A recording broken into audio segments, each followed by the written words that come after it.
একটা সূর্যকেই নিয়ন্ত্রণ করে? না না না, কয় এই সূর্যের থেকেও বেশি আরো বড় আছে একটা তারকা, সেটা হলো ব্যাটেল জিওস। এই তারকাটার নাম, যা 33 কোটি গুণ বড়, যা 33 কোটি গুণ বড়। যখন পৃথিবীর কাছে সূর্যটা নিয়ে আসা হয় তখন পৃথিবীটাকে খুঁজে পাওয়া যায় না। যখন এই সূর্যর কাছে ওই তারকাটাকে নিয়ে আসা হয় তখন এই সূর্যকে খুঁজে পাওয়া যায় না সূর্য লেখার জন্য। ওই তারকাটাকে যে নিয়ন্ত্রণ করে সেইটাকেও বলে রব। সেটাকে কি বলে? সেইটাকেও বলে রব।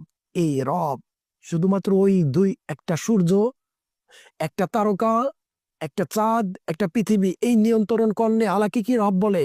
কয় না না না, এই কয়টা নিয়ন্ত্রণ করলে আলাকে রব বলে না। সব থেকে নিকটবর্তী যে তারকা আছে, সব থেকে নিকটবর্তী যে তারকা আছে, কোনো ব্যক্তি যদি যাইতে চায় ওইখানে গমন করতে চায়, বিজ্ঞানিকরা বলে সব থেকে